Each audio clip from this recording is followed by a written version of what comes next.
and subscribe to Vishwasam.in.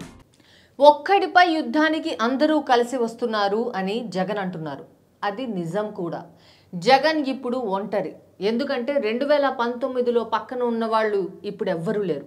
పీకే లేడు, షర్మిల లేదు, ప్రముఖ ఎంపీలు ఊపు తెచ్చిన మాగుంట వేమిరెడ్డి లాంటోళ్ళు కూడా లేరు. సాయిరెడ్డి కూడా తన పనేదో తాను చేసుకుంటూ పోతున్నాడు. పరోక్షంగా సహకరించిన వారు ఇప్పుడు కనిపించట్లేదు. ఇలాంటి యుద్ధంలో గనక జగన్ గెలిస్తే ఏమవుతుంది? ఆయన డెఫినెట్గా పొలిటికల్ బాహుబలే అవుతారు. కానీ అది అంత తేలికైన విషయం కాదు. ప్రతిపక్ష నేతగా ఉన్నప్పుడు చాలామంది అండ, కుటుంబం అంతా జగన్కు మద్దతు, టీడీపీ అంటే పడని ఆఫీసర్లందరి సపోర్టు ఉండేది. ఇప్పుడు జగన్కు సపోర్టుగా ఎవరున్నారు?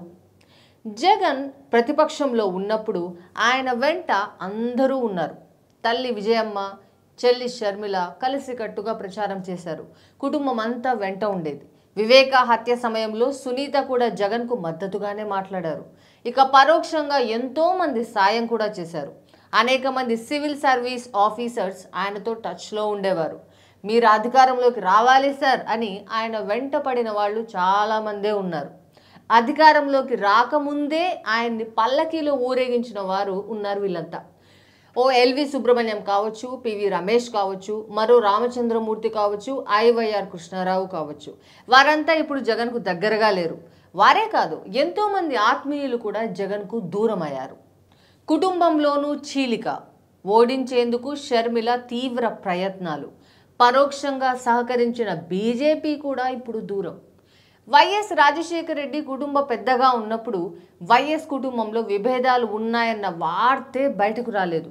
ఇప్పుడు కుటుంబం రెండు వర్గాలుగా చీలి ఎలా ఆరోపణలు చేసుకుంటున్నారో మనం కళ్ళారా చూస్తున్నాం. ఇలా కుటుంబం, పార్టీ, ఆత్మీయులు, కార్యకర్తలు అందరూ ఒక్కొక్కరుగా దూరం అవుతూ వచ్చారు. గత ఎన్నికల్లో పరోక్షంగా సహకరించిన బీజేపీ కూడా ఇప్పుడు దూరం అయిపోయింది. టీడీపీతో కలిసింది. 5 ఏళ్లుగా బీజేపీకి ఎంత సహకారం ఇచ్చినా కూడా టీడీపీతో జత కట్టడానికి బీజేపీ ఏమాత్రం ఆలోచించలేదు. బాలశౌరి లాంటి ఆత్మీయులు దూరం. మరి ఓటర్లను కూడా దూరం చేసుకున్నారా? ఇలా ఒంటరి పోరులో గెలిస్తే జగన్ పొలిటికల్ బాహుబలే. పార్టీ నేతలు కూడా చాలామంది దూరమయ్యారు. ఎంతమంది దూరమైనా ప్రజలను, ఓటర్లను దూరం చేసుకోకపోతే జగన్కు వచ్చే నష్టమేం లేదు.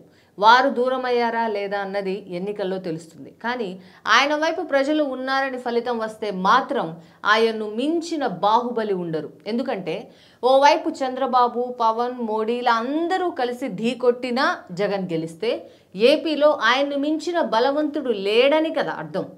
వైసీపీ పార్టీని తానే నిలబెట్టానని చెప్పుకుంటున్న షర్మిలకు గట్టి కౌంటర్ ఇచ్చినట్లే కదా. వైఎస్ఆర్ తనకు రాజకీయ వారసుడిగా ప్రజలు స్పష్టమైన తీర్పు ఇచ్చినట్లే కదా.